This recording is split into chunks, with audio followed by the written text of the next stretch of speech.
राधे राधे, हरे कृष्णा, जय माँ शारदे। प्रिय श्रोताओं, आज मैं आपको माँ सरस्वती के अवतरण की कथा सुना रही हूँ। आप सभी जानते हैं कि आज वसंत पंचमी का पावन त्योहार है। माँ सरस्वती विद्या की देवी हैं, इसलिए सभी छात्र इस दिन माँ सरस्वती की आराधना करते हैं। इसी दिन माँ सरस्वती जी का अवतरण हुआ था। सृष्टि के निर्माण के समय भगवान श्री विष्णु के निर्देशानुसार श्री ब्रह्मा जी ने पृथ्वीलोक में मनुष्य योनि की रचना की। उसके बाद अपनी बनाई हुई सृष्टि को देखने के उद्देश्य से ब्रह्मा जी एक बार पृथ्वीलोक का चक्कर लगाने निकले। वहां उन्होंने मनुष्यों और वन्य जीव जंतुओं को देखा तो वह सभी शांत दिखाई दिए। बोलने की शक्ति उनमें नहीं थी, इसलिए उनके जीवन में किसी तरह की कोई हलचल नहीं दिखाई दे रही थी। सब कुछ सूना था। ब्रह्मा जी को लगा मानो उनकी रचनाओं में कोई कमी रह गई है। तब उन्होंने अपना कमंडल उठाया और उसमें से थोड़ा दिव्य जल वहां पर छिड़का। तभी वहां पर एक अलौकिक प्रकाश उत्पन्न हुआ और उस अद्भुत दिव्य अलौकिक प्रकाश के बीचों बीच एक चतुर्भुजी देवी प्रकट हुई। उन देवी के एक हाथ में वीणा थी और दूसरा हाथ वर देने की मुद्रा में था। तीसरे हाथ में पुस्तक और चौथे हाथ में माला थी। देवी ने अपने जन्मदाता श्री ब्रह्मा जी को प्रणाम किया और वही ब्रह्मा जी की मानस पुत्री सरस्वती जी कहलाई। तब ब्रह्मा जी ने देवी सरस्वती से कहा, देवी, इस संपूर्ण धरती के जीव जंतु केवल इधर उधर चल फिर रहे हैं, उन्हें वाणी तो प्राप्त ही नहीं है, इसलिए वह किसी से किसी प्रकार का कोई संवाद नहीं कर सकते। फलस्वरूप उनका जीवन नीरस हो गया है। आपको अपनी वीणा के साथ शुरू से इस संसार को वाक शक्ति प्रदान करनी है, उन्हें स्वर देना है ताकि वह आपस में अपने विचारों का आदान प्रदान कर सके, ताकि उन्हें एक दूसरे को समझने में आसानी हो सके। तब पुत्री होने के नाते ब्रह्मा जी की आज्ञा का पालन करना देवी सरस्वती जी का परम कर्तव्य था। फिर उन्होंने अपनी वीणा के तारों को हल्के से छेड़ा। उससे जो मधुर ध्वनि उत्पन्न हुई तो सभी मानव जाति और समस्त जीव जंतुओं को मनवांछित वरदान मिल गया। सभी जीव बोलने लगे। वीणा के स्वर ने उन्हें मुखर बना दिया था। यहाँ तक कि नदियां, झरने आदि कलकल आवाज करके बहने लगे। हवाएं भी सरसर करके बहने लगी। अब वातावरण में चारों तरफ मानो मधुर संगीत गूंज उठा हो। इतने दिनों से व्याप्त सूनेपन का आज अंत हो गया था। तब से लोग व्याख्यान और संगीत की देवी के रूप में देवी सरस्वती जी की पूजा अर्चना करने लगे। वसंत पंचमी को सरस्वती जी के जन्मोत्सव के रूप में मनाया जाने लगा। समस्त सृष्टि को स्वर प्रदान करने वाली माँ सरस्वती जी की आराधना सुर और असुर सभी करते हैं। माघ महीने की शुक्ल पक्ष की पंचमी तिथि के दिन लोग अपने घरों में माँ सरस्वती जी की प्रतिमा लेकर आते हैं और एक चौकी पर पीला साफ वस्त्र बिछाकर उस पर माँ सरस्वती जी की प्रतिमा को विराजित करते हैं। इसके बाद देवी का ध्यान करके दूध और जल से प्रतिमा को स्नान कराया जाता है। फिर उन्हें श्रृंगार की वस्तु अर्पित की जाती हैं, उन्हें सिंदूर अर्पित किया जाता है, हल्दी कुमकुम का तिलक लगाया जाता है। माँ के चरणों में गुलाल लगाकर उन्हें सफेद या पीला वस्त्र धारण कराते हैं। देवी को प्रसाद और पीले फूल चढ़ाकर आरती करते हैं।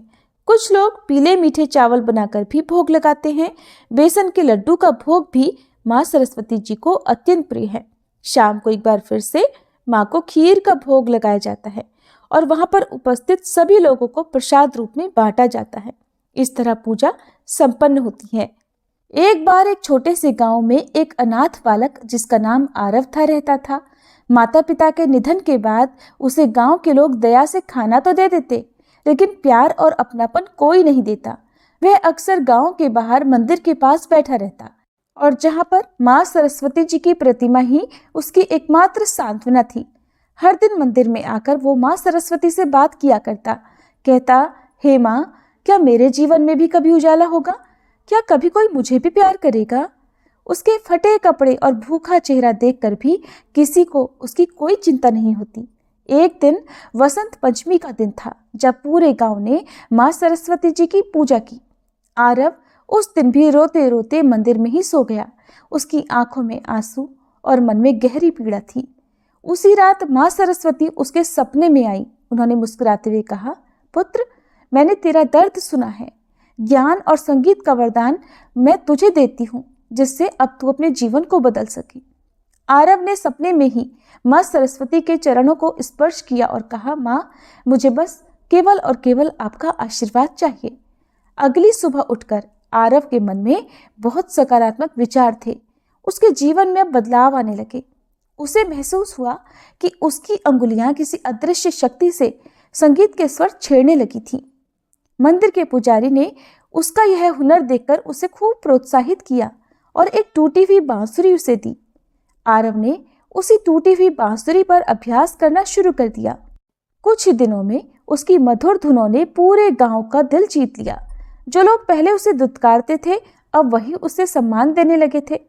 आरव ने अपनी बांसुरी से गांव के लोगों को प्रेरित करना शुरू किया।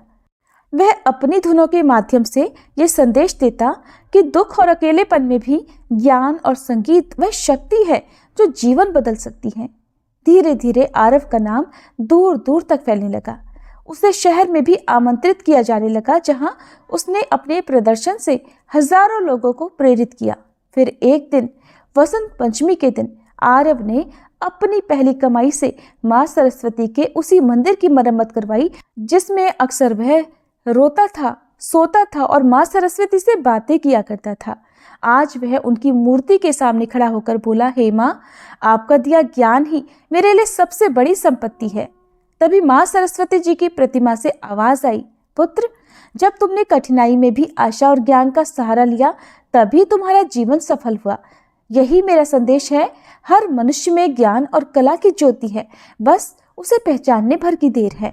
आरव का जीवन हम सभी को संदेश देता है कि चाहे जीवन कितना ही कठिन क्यों ना हो, ज्ञान और आत्मविश्वास की शक्ति से हर दर्द को खुशी में बदला जा सकता है। माँ सरस्वती की कृपा उनके उन भक्तों पर अवश्य होती है जो खुद पर विश्वास रखते हैं। किसी छोटे से गांव में अन्वी नाम की एक गरीब लड़की रहती थी। उसके पिता किसान थे, लेकिन लगातार सूखे के कारण फसल कम होती थी। कभी कभी फसल से एक भी दाना अन्न का नहीं मिलता था। परिवार का पेट पालना भी मुश्किल हो गया था। माँ सिलाई करके थोड़ी मदद किया करती थी। अन्वी का मन पढ़ाई में बहुत लगता था, लेकिन मजबूर थी। स्कूल जाने के लिए पैसे जो नहीं थे, वह अक्सर दूसरों के फेंके हुए कागज उठाकर उन पर लिखने का अभ्यास करती और मंदिर के पास बैठकर पढ़ाई किया करती। गांव के लोग अक्सर उसका मजाक उड़ाते और कहते, पढ़ाई से क्या होगा, तेरी किस्मत में तो गरीबी ही लिखी है। लेकिन मासूम अन्वी का हौसला कभी नहीं टूटा। हर वसंत पंचमी पर वह माँ सरस्वती के सामने अपनी छोटी सी स्लेट ले जाकर उनसे प्रार्थना किया करती, हे माँ, मुझे ज्ञान का आशीर्वाद दीजिए। मैं खूब मेहनत करूंगी, लेकिन मुझे आप मार्ग दिखलाइए। फिर एक रात वसंत पंचमी के दिन माँ सरस्वती उसके सपने में आई। उन्होंने कहा, पुत्री, कठिनाइयां तेरे जीवन में आएंगी, लेकिन तेरी लगन और मेहनत तुझे सफलता के द्वार तक ले जाएगी। ज्ञान ही तेरा सबसे बड़ा धन बनेगा। अगली सुबह अन्वी ने निश्चय किया कि वह गांव के बच्चों को पढ़ाएगी और बदले में उनसे अपनी पढ़ाई का सामान जुटाएगी। उसने मेहनत से दिन रात पढ़ाई की। वह गांव के हर बच्चे को पढ़ाने लगी, जिससे उसकी अपनी पढ़ाई का खर्च निकलने लगा। फिर भी गरीबी उसके पीछे थी। कभी कभी खाने को भी कुछ नहीं होता, लेकिन अन्वी की आंखों में माँ सरस्वती के आशीर्वाद की चमक थी। बारिश में भीगी किताबें, टूटे पेन और फटे कपड़े उसकी राह में कभी रुकावट नहीं बन सके। फिर एक दिन शहर के एक शिक्षक ने अन्वी को देखा, जब वह एक पेड़ के नीचे कुछ अनाथ और गरीब बच्चों को पढ़ा रही थी। उन्होंने उसकी प्रतिभा को पहचाना और उसे अपने स्कूल में स्कॉलरशिप दिलवाई। लेकिन ये सफर इतना आसान नहीं था। शहर में दूसरे बच्चे उसका मजाक उड़ाया करते, क्योंकि वह गरीब और साधारण कपड़ों में रहती थी। अन्वी ने आंसुओं को छिपाकर दिल में माँ सरस्वती जी की मूर्ति को याद करके अपनी मेहनत जारी रखी। धीरे धीरे अन्वी ने अपने ज्ञान और मेहनत से सबका दिल जीत लिया। उसने अपनी स्कॉलरशिप के पैसों से गांव के बच्चों के लिए एक छोटी लाइब्रेरी खोली। जब उसने अपनी पहली परीक्षा में पूरे राज्य में पहला स्थान पाया, तो उसका नाम अब हर तरफ गूंजने लगा। आज वसंत पंचमी का दिन था और एक बार फिर से वह अपनी किताबें लेकर माँ सरस्वती जी के मंदिर में उपस्थित थी। कहने लगी, हे माँ, आपका आशीर्वाद ही मेरी ताकत है। आपने ही मुझे रास्ता दिखाया। मूर्ति में से फिर आवाज आई, पुत्री, जो खुद पर विश्वास करता है और हर कठिनाई में मेहनत जारी रखता है, उसे मेरा आशीर्वाद हमेशा मिलता है। अब तू अपने ज्ञान का प्रकाश दूसरों तक पहुंचा। और तब अन्वी माँ सरस्वती जी के आशीर्वाद और अपनी मेहनत से एक प्रसिद्ध शिक्षिका बन गई। फिर उसने गरीब बच्चों की मदद के लिए कई स्कूल खोले। जो लोग कभी उसका मजाक उड़ाया करते थे, आज वही उसकी तारीफें करते नहीं थकते थे। अन्वी की ये कहानी हमें सिखाती है कि ज्ञान, मेहनत और ईश्वर के प्रति आस्था के बल पर हर बाधा को पार किया जा सकता है। माँ सरस्वती का आशीर्वाद उन्हीं को मिलता है जो सच्चे मन से प्रयास करते हैं और कभी हार नहीं मानते। ये थी वसंत पंचमी से जुड़ी कुछ कथाएं और कहानियां। अब सुनिए माँ सरस्वती जी के दिव्य 108 नामों का जाप। जो भक्त सच्चे मन से और खास तौर पर जो छात्र सच्चे मन से माँ सरस्वती की पूजा करके 108 नामों का जाप करते हैं, उनके जीवन में सदैव माँ सरस्वती का आशीर्वाद बना रहता है और वे हमेशा सफलता ही प्राप्त करते हैं। माँ सरस्वती के 108 नाम। ओम सरस्वतीये नमः, ओम महाभद्राय नमः, ओम महामाये नमः, ओम वर प्रदाय नमः, ओम श्री प्रदाय नमः, ओम श्री पद्मानिलयाय नमः, ओम पद्मालक्ष्ये नमः, ओम पद्मवक्त्राय नमः, ओम शिवानुजाय नमः, ओम पुस्तक प्रभते नमः, ओम ज्ञान मुद्राय नमः, ओम रमाय नमः, ओम पराय नमः, ओम कामरूपाय नमः, ओम महाविद्याय नमः, ओम महापातक नाशिन्ये नमः, ओम महाश्रयाय नमः, ओम मालिन्ये नमः, ओम महाभोगाय नमः, ओम महाभुजाय नमः, ओम महाभागाय नमः, ओम महोत्साहाय नमः, ओम दिव्यांगाय नमः, ओम सुरवंदिताय नमः, ओम महाकाल्ये नमः, ओम महापाशाय नमः, ओम महाकाराय नमः, ओम महाकुशाय नमः, ओम पिताय नमः, ओम विमलाय नमः, ओम विश्वाय नमः, ओम विद्युन्मालाय नमः, ओम वैष्णव्ये नमः, ओम चंद्रिकाय नमः, ओम चंद्रवदनाय नमः,